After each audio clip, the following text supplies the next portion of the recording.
Buenas tardes, familia. Qué bendición ver sus rostros una vez más. Gracias a Dios porque Él empezó una buena obra en nosotros y la va a perfeccionar. ¿Cuántos se gozan por eso? El Hijo nos ha hecho verdaderamente libres. Cuando estamos en Él, experimentamos verdadera libertad. ¿Cuál es la verdadera libertad?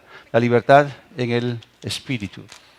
Y cuando hablamos del Espíritu, estamos hablando acerca del verdadero tú. ¿Quién eres tú en realidad? Tú no eres quien piensas que eres, tú eres quien Dios dice que tú eres. Y tú eres un ser espiritual, tienes un alma y vives dentro de un cuerpo. Vamos a entrar en la segunda parte de nuestra serie, Auténtico. Estamos hablando acerca de llegar a mirarnos como Dios nos mira. Que nosotros podamos descubrir en la palabra de Dios quiénes somos verdaderamente en Cristo. Y bueno, en la primera parte de esta serie estábamos viendo de que hay tres cosas para ser auténticos. En primer lugar, acepta tus límites. Tenemos que reconocer que Dios nos hizo a nosotros seres finitos, seres limitados. Solo Dios es infinito, solo Dios es perfecto, solo Dios es ilimitado. Trata de darle 30 vueltas a tu parque, el parque de tu casa, corriendo a ver si puedes. Somos limitados. Y tú tienes que aprender a reconocer esas limitaciones con las cuales Dios te hizo, con las cuales Dios nos hizo a nosotros. ¿Por qué nos hizo limitados? Para que dependamos de su poder.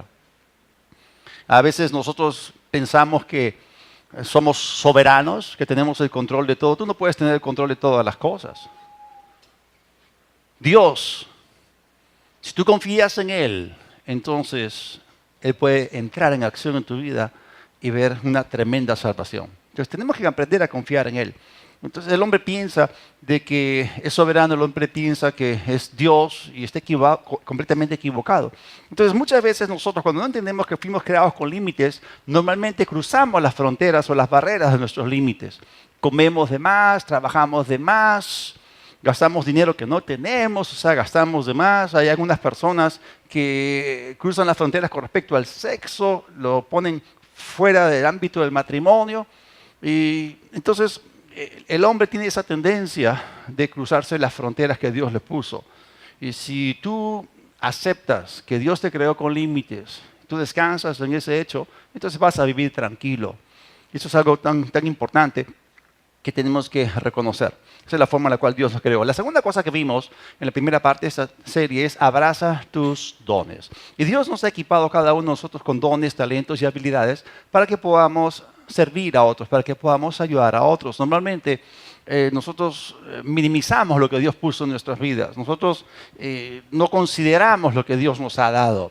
Oh, sí, miramos cómo Dios usa a otras personas poderosamente. Vemos gente que es súper talentosa, gente que tiene tremendas capacidades dadas por Dios, pero cuando nos miramos a nosotros mismos y pensamos acerca de nosotros mismos, pensamos, no, pero yo no. Pero cuando en realidad estamos desacreditando la obra de Dios. Y tú y yo hemos sido hechos a su imagen y semejanza y somos la obra perfecta de sus manos. Entonces, ¿por qué vamos a restar o degradar o denigrar aquello que Dios hizo en nuestras vidas? Entonces es cierto, hay gente que Dios usa poderosamente, pero Dios también te puede usar a ti y me puede usar a mí. Entonces, Dios te ha dado dones y talentos que no te pertenecen. Tú no los conseguiste, Él te los dio. Y si no son tuyos, tú no tienes ningún derecho a no usarlos. Porque somos administradores.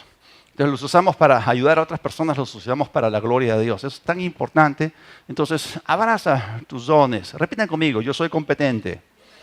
Yo acepto, valoro, desarrollo lo que Dios invirtió en mí y llevo mucho fruto. Esto es muy importante. Entonces, cuando tú abrazas tus dones, te colocas en la posición en la cual Dios te puede usar poderosamente y eso trae gozo, plenitud y satisfacción a tu vida. La tercera cosa que vimos en la primera parte de esta serie es mírate como Dios te mira. A veces nosotros nos paramos en el espejo, comenzamos a mirarnos bajo una propia opinión degradante. O sea, miramos un fracaso cuando nos miramos en el espejo. Miramos a alguien, no nos gusta lo que vemos en el espejo. Pero quiero que sepas que cuando tú te ves en el espejo, tienes que saber que aún Dios no ha terminado su obra en ti. Aún no eres la obra completa. Dios está trabajando en ti. Entonces tienes que aprender a mirarte a ti mismo bajo los ojos de Dios y no bajo un punto de vista pesimista. Y la primera parte nosotros dimos una lista interminable de versículos, lo que somos en Cristo, que en Cristo somos amados, somos aceptados, en Cristo somos la justicia de Dios, Él nos fue hecho sabiduría, justificación, santificación, redención, somos una nueva criatura, estamos sentados en lugares celestiales, somos cabeza y no cola, estamos reinando en vida como reyes por Jesucristo, hemos sido redimidos por la sangre del Cordero y hemos vencido al diablo por medio de la sangre del Cordero y la palabra de nuestro testimonio, y una serie de escrituras que podríamos hablar horas de horas acerca de lo que somos en Cristo Jesús. Entonces, cuando tú entiendes de que en Cristo eres sano, eres vencedor, eres más que vencedor en realidad, y tú captas esto con tu espíritu, entonces estás listo para poder llegar a descubrir verdaderamente quién Dios dice que tú eres y Él te va a usar poderosamente. Hoy día vamos a hablar de la parte práctica, o sea, cómo vamos a poder aplicar estas tres cosas para que podamos ser verdaderamente auténticos, el verdadero tú, el real tú. Y lo voy a explicar de esta forma. Vamos a hablar esta tarde acerca de 3 R's para ser auténticos o reales. ¿Por qué lo pongo con R, R, R? Es una forma más fácil para acordarnos y reconocer estos puntos. En primer lugar, reconoce que el verdadero tú debe ser descubierto, no creado. Estamos hablando acá acerca de una de las más grandes interrogantes de la vida, ¿no? O sea, ¿qué es lo que me da mi valor? Ese es el asunto del problema existencial. Mucha gente tiene esta doble crisis, la crisis existencial y o la crisis de identidad. En primer lugar, yo no sé quién soy, y luego la crisis existencial, no sé para qué existo. Entonces, ¿qué es lo que me añade valor? ¿Qué es lo que me hace a mí una persona que tiene un sentido, un propósito? O sea, ¿qué hago en esta vida? ¿Para qué Dios me puso en este planeta? Estoy aquí para consumir oxígeno, estoy para calentar bancas, estoy para vivir una vida parasital. O sea, ¿para qué estoy aquí? ¿Qué es lo que me da a mí valor y dignidad? Esa es una pregunta que si el hombre no la llega a responder, ese es el fin de su vida. Y por eso muchos se suicidan. O sea, ¿para qué existo? ¿No? Yo estoy suscrito al comercio, soy suscriptor del comercio, y ahí me gusta hacer el sudoku, ¿no? Porque el sudoku es bueno para ejercitar tu mente, ¿ok? Pero más adelante está la columna de Mafalda, ¿no? Entonces, a veces pongo a leer las ocurrencias de Mafalda, y ya hace días que están con eso de ¿para qué existimos? ¿Para qué estamos en este mundo? ¿No?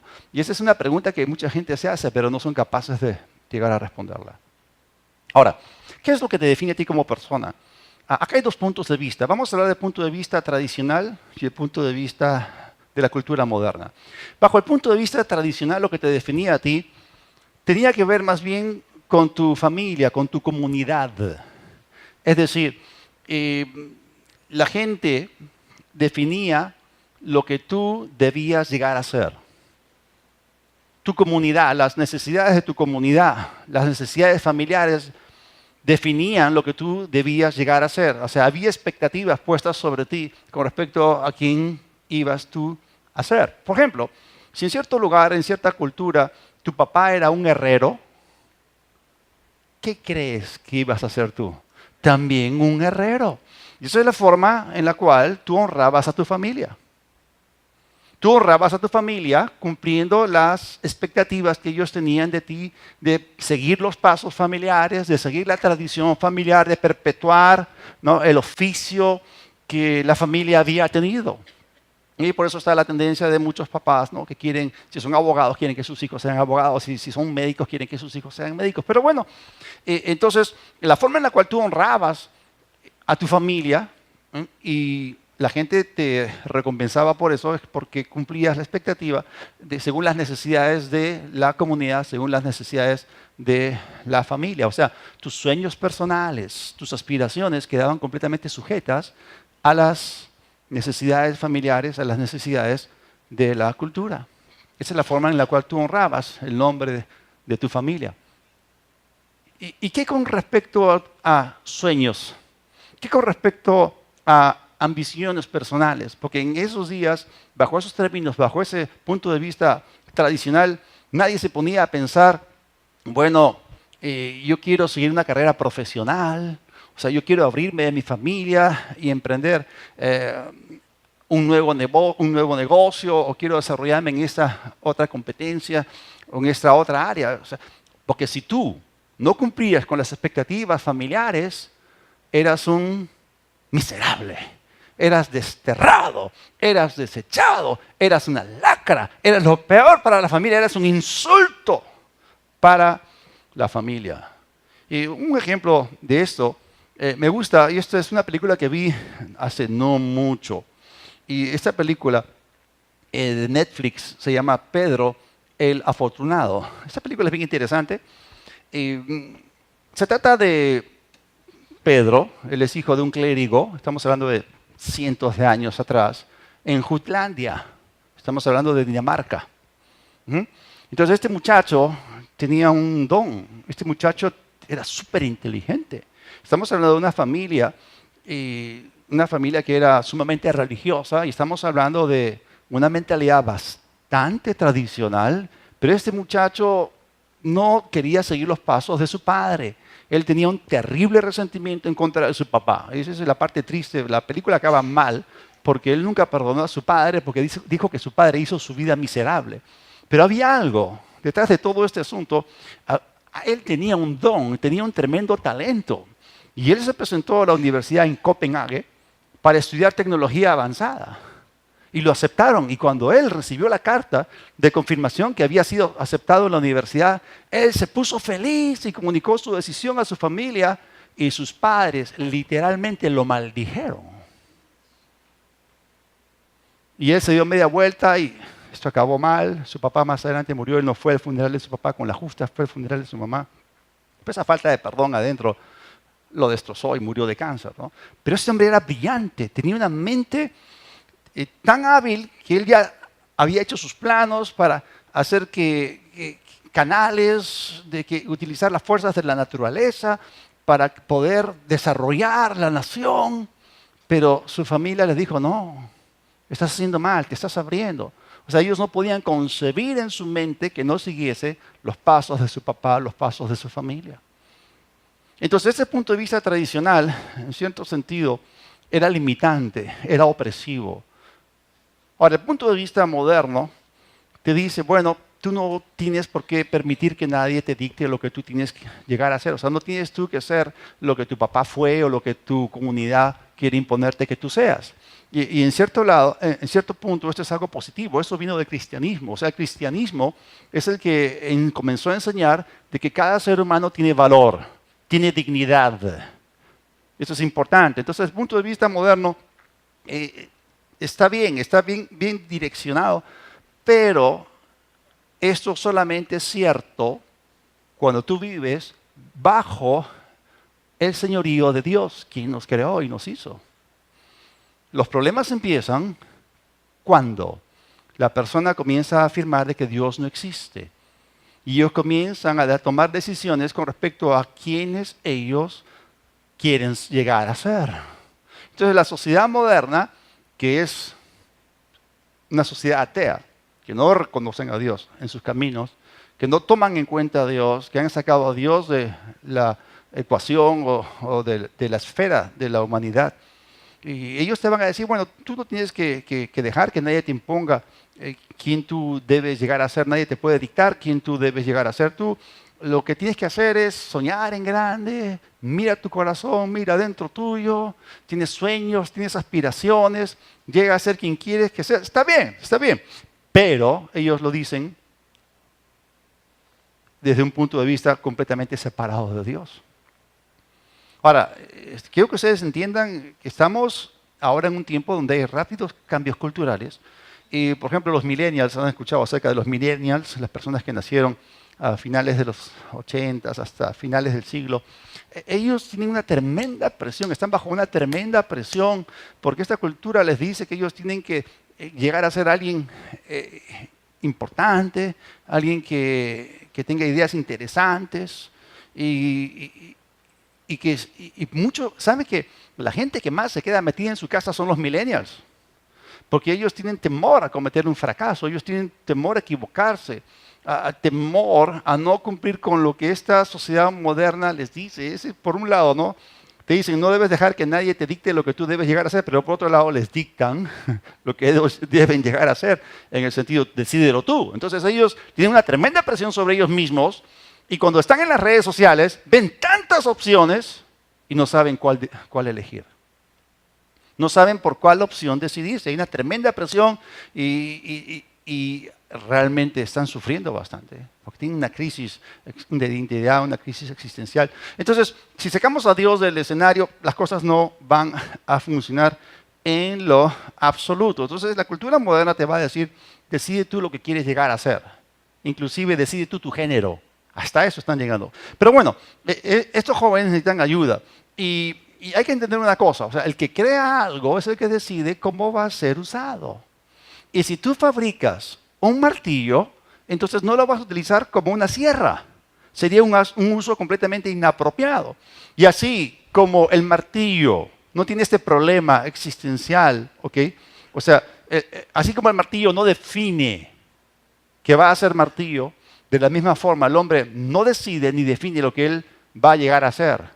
Porque el hombre no tiene que crearse una imagen ni una identidad. El hombre tiene que descubrir que él fue creado. Él fue hecho. El martillo no se hace a sí mismo. Alguien lo fabrica. El hombre no se hace a sí mismo. Dios lo ha creado. Entonces, cuando tú te sometes a Dios y descubres en Él quién eres tú verdaderamente en Cristo, entonces las cosas comienzan a tomar sentido. Los puntos se conectan, colocas los puntos sobre las sillas en tu vida, en tu existencia, y realmente encajas dentro de lo que Dios ha hecho. Entonces tú te sometes a Dios y es ahí que tú descubres quién eres. Vamos a ver lo que Jesús dijo, que desafía completamente la idea de nuestra cultura moderna. En Lucas, capítulo 9, los versículos 23 y 24, dice, y a todos les decía, si alguno quiere seguirme, niéguese a sí mismo y tome su cruz cada día y sígame, porque todo el que quiera salvar su vida la perderá, y todo el que pierda su vida por causa de mí la salvará. Jesús no dijo, reinvéntense a sí mismos, créense a sí mismos. No, dijo, niéguense a sí mismos. Tus propias aspiraciones separado de Dios. Entonces lo que Jesús está diciendo acá es que tú tienes que encontrarte a ti mismo bajo el modelo, bajo el diseño divino con respecto a ti, que eres una persona única. Entonces, en vez de crearte o fabricarte a ti mismo una imagen impresionante, entonces lo que tú tienes que hacer es someterte al Señor, decirle, bueno, me entrego a ti, encomiendo mi vida y confío en ti y tengo expectativas de ver qué es lo que tú vas a hacer. Ahora, este versículo quiero verlo en otra traducción, me gusta cómo lo coloca esta traducción en particular. Cualquiera que intenta venir conmigo debe dejarme dirigir. Tú no estás en el asiento del conductor, yo lo estoy. Sígueme. Yo te voy a mostrar cómo. La autoayuda no es ayuda en lo absoluto. El autosacrificio es el camino, mi camino, para encontrarte a ti mismo, al verdadero tú. Y si tú quieres ser auténtico, el verdadero tú tienes que descubrirte en Dios. O sea, el verdadero tú, el verdadero yo, no es creado, es descubierto. ¿Y cómo lo descubres? En Él. Entonces tienes que dejar de definir, tienes que frenar de tratar de definirte. Ese no es el rol que te toca a ti. O sea, quien te define es Dios. Tú descubres lo que Dios decidió que tú llegases a ser. Entonces, cuando tú entras a eso, reconoces a Dios, entonces tú no vas a tratar de crearte a ti mismo bajo tu propia sabiduría o habilidad, todo lo contrario. Eso es lo primero. La segunda cosa que nos va a ayudar de manera práctica para ser auténticos o reales, la segunda R, la primera era reconoce, la segunda es responde. Responde a tu siguiente paso. O sea, después de que tú has resuelto ese asunto, de que tú no tienes que sentirte presionado para fabricarte una identidad, llegar a ser alguien que no eres en realidad, porque eso va a traer mucha confusión a tu vida, mucha frustración a tu vida. Entonces, la siguiente cosa es responde a tu siguiente paso. Entonces, una vez que estamos conectados con Dios y lo reconocemos a Él y nos sometemos a Él, Entonces tienes que responder al siguiente paso que Dios coloca dentro de ti. ¿Por qué? Porque Dios nos guía en pasos. Esto es muy importante. Muchas veces la cultura maestra, la cultura moderna, mejor dicho, o sea, quiere ver ya todo el cuadro completo. Quieren ver el plan maestro. Quieren tener ya toda la información de todo lo que Dios quiere para uno, sin ni siquiera haber tomado el primer paso. O sea, ya quieren ver el último paso, cuando en realidad no han aprendido a confiar en Dios ni siquiera para tomar el primero, que Él les coloca delante. ¿Y cuántos saben que la vida cristiana es una vida de fe? Por fe andamos, no por vista. La razón por la cual Dios nos guía en pasos, poco a poco, es porque si nosotros, y no nos dice todo el plan, porque si Él nos muestra todo el plan de un solo golpe, si se puede decir así, tú y yo lo arruinaríamos completamente todo. Lo echamos a perder. Y número dos, si miramos todo desde el principio, o sea, vemos el fin desde el principio, finalmente vamos a terminar echándonos a nosotros mismos todo el crédito. Vamos a atribuirnos a nosotros mismos todo el crédito. Cuando en realidad nuestro caminar con Dios es un paso a la vez, confiando, aunque no vemos ciertas cosas. Y la Biblia dice que cuando Dios llamó a Abraham, le dijo que saliese de su tierra, de su parentela, y la Biblia dice que Abraham obedeció, y él salió sin saber a dónde iba. En el camino, él supo a dónde tenía que dirigirse. Entonces Dios quiere una relación contigo en la cual Él te dirige en pasos, porque tú eres dependiente de Él. O sea, Dios quiere que tú permanezcas conectado con Él y por eso nos guía en pasos. La palabra de Dios es muy clara. Nuestro caminar con Dios está definido en ese formato. Proverbios 16:9. La mente del hombre planea o piensa su camino, pero el Señor dirige sus pasos. Otra vez, nuestra cultura moderna nos dice que nosotros definamos nuestro camino, definamos lo que vamos a hacer, lo que vamos en quién vamos a llegar a convertirnos, cuál es nuestra verdadera identidad. Pero es Dios el que dirige nuestros pasos. También en el Salmo 37, en el versículo 23, dice, por el Señor son ordenados o establecidos los pasos del hombre, y el Señor se deleita en su camino. Entonces la palabra de Dios claramente nos dice que Dios dirige nuestros pasos, que Él ordena o establece nuestros pasos. Por lo tanto, hay pasos que Dios está colocando delante tuyo. Y la pregunta es, ¿cuál es ese paso que Dios ha puesto delante tuyo? ¿Cuál es ese paso que Él ha puesto delante de ti que está esperando que tú obedezcas? Y pensemos en esto, porque esta es la forma en la cual Dios ha establecido que caminemos con Él, y es un paso a la vez. Y esto implica confianza y dependencia de Él. No es por vista, es por fe. Y la pregunta es, ¿estás obedeciendo el paso que Dios ha puesto delante de ti? En la palabra de Dios hay un montón de ejemplos de gente que caminó con Dios. Y bueno, ahora, cuando hablamos acerca de seguir los pasos ordenados por Dios, vamos a encontrar cierta dificultad. Porque los pasos que Él coloca delante de nuestros ojos muchas veces no encajan con nuestra lógica. Muchas veces desafían nuestra inteligencia. ¿Cuántos saben que Dios es más inteligente que nosotros? ¿Cuántos de ustedes saben que Dios es lo suficientemente bueno como para que confiemos en Él, aún no sepamos el por qué? Entonces, hay algunas cosas que podrían ser un insulto a nuestra inteligencia. Por ejemplo, la estrategia militarmente absurda que Dios le dio a Josué para tomar Jericó. Dale vueltas, cierra la boca, y el último día dale 7 vueltas a la ciudad, que los sacerdotes hagan sonar el shofar o las trompetas y peguen un grito de victoria. ¡Ah! Y ¡puf! Los muros se desplomaron. ¡Wow!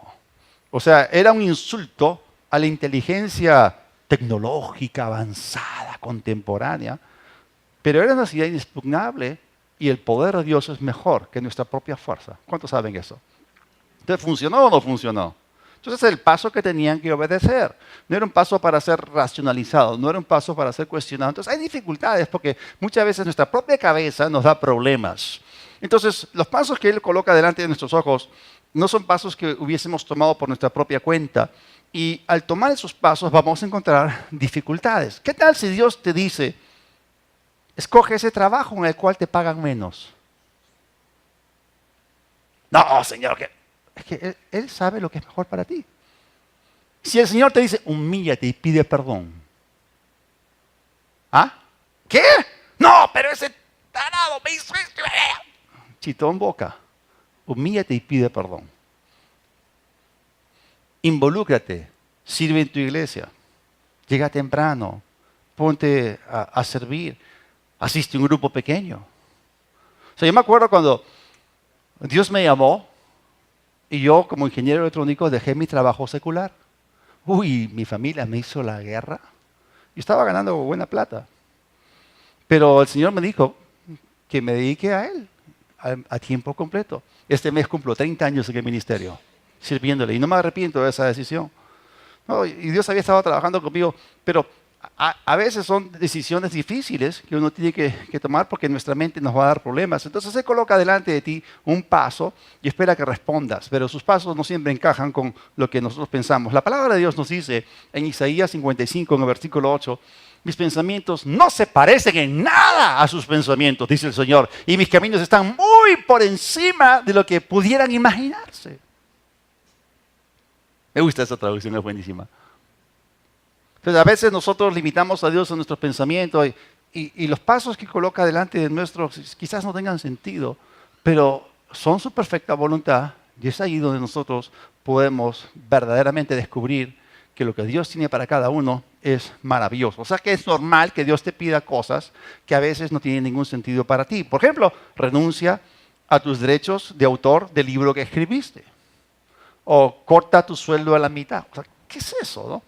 Pero recuerda, tú no eres Dios, por lo tanto tienes que aprender a confiar en Él. Así que Dios coloca delante de nuestros ojos pasos para que de manera intencional podamos aprender a confiar en Él, así vaya en contra de nuestra lógica. Un día Dios le dice a Abraham, ¿viste cómo cumplí mi palabra? Y sobrenaturalmente te di un hijo cuando tú tenías 100 años y tu viejita 90. ¿Sí? Sara, la estéril, la pasita, arrugadita. Ve al monte Moriah y ofréceme tu hijo ahora en sacrificio. ¡Pum! Reventó su inteligencia. Pero no es lógico. Tú me mostraste que yo sería padre de multitudes, muchedumbre de naciones. Y has hecho el milagro. Has cumplido tu palabra. Y ahora me dices que lo sacrifique. O sea, Dios no le dijo a Abraham por qué tenía que hacerlo. Simplemente le dijo, hazlo. Y la Biblia dice que en Abraham no hubo ningún tipo de cuestionamiento en el sentido de que se puso a dudar, así como cuando Dios llama a Moisés, comienza a autodegradarse, colocar excusas, o cuando Dios llama a Gedeón, que tenía una muy baja autoestima. No, Abraham sencillamente fue obediente. Entonces, él simplemente tomó el paso. Entonces, es interesante. Existe una gran diferencia entre obediencia y acuerdo. O sea, Dios no le preguntó, ¿estás de acuerdo? ¿Estarías de acuerdo en entregar a tu hijo, matarlo, degollarlo? ¿No? En la parte más alta de un monte, en el cual yo te voy a mostrar. No estoy de acuerdo. No, pero Dios no le pidió acuerdo, le pidió obediencia. Entonces, por eso muchas veces Dios no nos dice el porqué de las cosas. ¿Por qué no nos dice el porqué? Porque Él quiere que nosotros seamos obedientes y que confiemos que Él sabe qué es lo mejor para cada uno de nosotros. Ahora, póngase a pensar en esto, ¿no? ¿Cuántos saben que en el llamamiento inicial, cuando Dios llama a Abraham, le dice, te bendeciré, serás bendición, engrandeceré tu nombre. Benditos los que te bendijeren, malditos los que te maldijeren. Y en tu simiente, en tu descendencia, todas las familias, todas las naciones de la tierra serán benditas. Entonces ahí Abraham está esperando que se cumpla la visión, la promesa de Dios. ¡Wow! Dios dice que yo voy a ser alguien grande, hará de mí una nación grande, voy a ser una bendición. Pero Dios le da un paso. O sea, él está esperando ver el cumplimiento de lo que Dios le había prometido, pero Dios coloca delante de sus ojos un paso que rompe toda su lógica. Ay, ay, ay, ¿no? Él no está pidiendo tu acuerdo, Él está pidiendo tu obediencia. Y la obediencia de Abraham fue tremenda, porque cuando Abraham obedeció a Dios, autorizó la entrada legal del Hijo de Dios a la tierra. Así como Abraham estuvo dispuesto a entregar a su hijo a la muerte en ese monte, Dios el Padre estuvo dispuesto a entregar a su hijo en el mismo monte. Un ángel del cielo, el ángel de Dios, Dios mismo detuvo el sacrificio. Isaac fue librado y hubo un sacrificio, hubo un sustituto, un carnero. Pero en el monte Moriah, en el mismo lugar, 2000 años después, Jesús tomó nuestro lugar. Y gracias a Dios que por Él nosotros estamos aquí. Gracias a Dios que por Él las naciones son benditas. ¿No es así? Pero Él fue obediente. Él fue obediente a ese paso que Dios colocó delante de sus ojos. Por eso responde al paso que Dios ha colocado delante de ti. Y otra vez te vuelvo a preguntar, ¿qué es aquello que Dios ha puesto delante de tus ojos? Porque es tu turno. Cuando tú juegas ajedrez y las blancas jugaron, ¿a quién les toca? A las negras, ¿ok? Entonces, ya Él se movió. Dios ya se movió. ¿Cómo? Colocando el paso delante de tus ojos, hablándote, mostrándote algo. Te toca a ti, obedece. Muy bien, la tercera R, para ser auténticos o reales, es reposa y conoce que Dios está obrando. Cuando el rey Salomón construyó el primer templo en Jerusalén, eso es tremendo, era una joya, la joya del Medio Oriente, valía billones de dólares. Y había diferentes personas, había miles de personas trabajando en este proyecto. Los planos le fueron dados por revelación a su padre David. Y David dio de su propio tesoro, ya había conseguido todo el oro, todo el dinero para financiar este proyecto. Y Salomón comienza a hacer eso. Había un montón de gente involucrada. Había gente trabajando con piedra, gente trabajando con oro, gente trabajando con bronce, con madera. Y gente que traía cedros del Líbano. Había canteras donde la piedra era cortada. Y todo eso. Y es interesante que la Biblia nos dice en el primer libro de Reyes, en el Antiguo Testamento, que cuando todas las piedras fueron traídas de las canteras donde se les había mandado cortarlas, cuando las armaron, cuando colocaron cada bloque en su sitio, la Biblia dice que no se escuchó ningún sonido de instrumento de hierro, no hubo ni hachas, ni martillos, nada. Todo encajó perfectamente. O sea, había una mente maestra detrás dirigiendo todo. Todo encajó perfectamente. Es como cuando tú te vas a Sacsayhuamán, acá en Cusco, ¿no? Y ves cómo las piedras, o en Machu Picchu, cómo las piedras las han hecho calzar de una manera tan sorprendente. Bueno, en este proyecto fue así.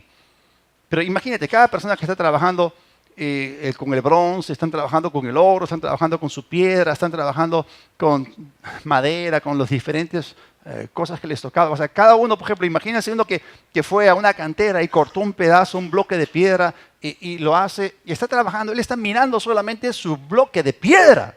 Y hay otro que está trabajando con bronce, otro con oro, otro con madera.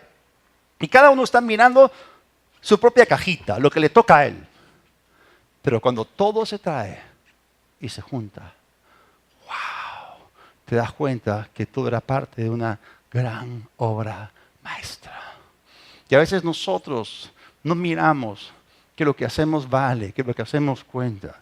A veces no nos damos cuenta que, a veces pensamos, consideramos que lo que hacemos nosotros es insignificante, pero desde el punto de vista de Dios que ve el cuadro completo, cada uno está haciendo una parte grandiosa de algo que cuando es juntado es maravilloso. Gracias a Dios por todo eso. Tu vida no es insignificante, tu vida es valiosa, tu contribución es muy importante. Gracias a Dios de que lo que Dios está haciendo en la tierra es hermoso, es bello y es tremendo y es mucho más grande que nosotros. Entonces lo tremendo de Dios es que aquello que a ti y a mí nos parece insignificante, o sea, delante de Dios es parte de algo que es mucho más grande que nuestra mente, nuestra inteligencia. Y a veces nosotros miramos nuestras fallas, nuestros fracasos, nos sentimos mal con respecto a nosotros mismos, pero Dios puede tomar lo peor de ti y reemplazarlo con lo mejor de Él. Hermanos, ya no se trata de nosotros, se trata de Él en nosotros, el que hace las obras. Gracias a Dios de que aún en nuestra imperfección, aún en nuestras limitaciones, Él está haciendo a través de nosotros algo que es trascendente. ¿Cuántos saben que el plan de Dios se va a cumplir? Lean la Biblia, Miren, al final está escrito, nosotros ganamos. O sea, a nosotros nos sentimos así, nos sentimos muchas veces mal con respecto a nosotros mismos. Miramos nuestras fallas, nuestros fracasos. O sea, nos esforzamos y muchas veces podríamos pensar, bueno, que no contamos o que no estamos avanzando.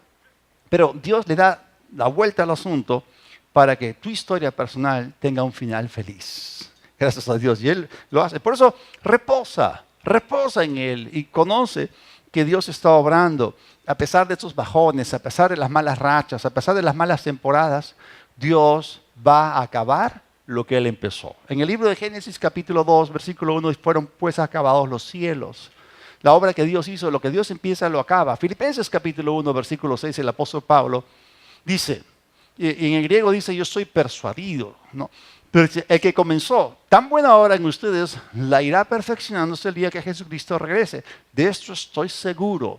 Estoy plenamente convencido, completamente persuadido. Esa es la expresión en el griego. Dios empezó una buena y una tremenda obra en ti.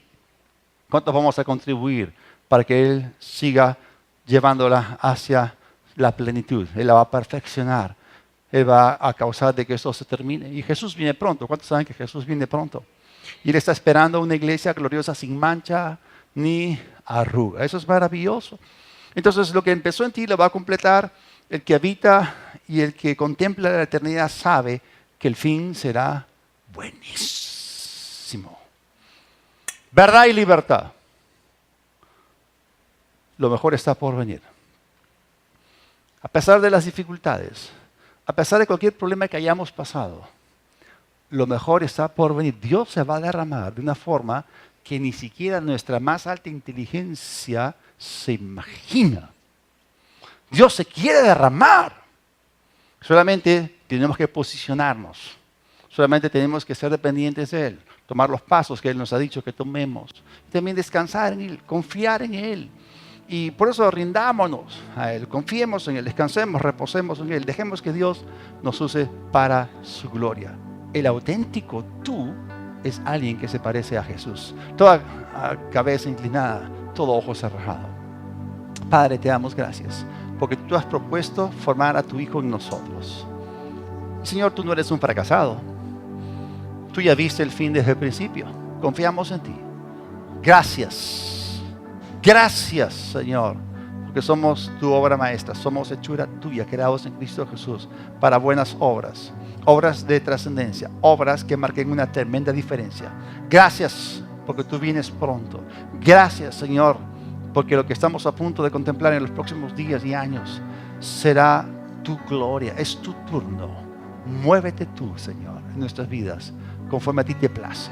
Tú eres Señor y por eso nos posicionamos para que tú puedas derramarte a través nuestro para un mundo que está perdido. Tu iglesia es como un oasis en un desierto espiritual. Gracias, Señor, por vidas floreciendo. Gracias por vidas llevando fruto. Yo bendigo a cada persona bajo el sonido de mi voz. Yo los bendigo en el nombre de Jesús.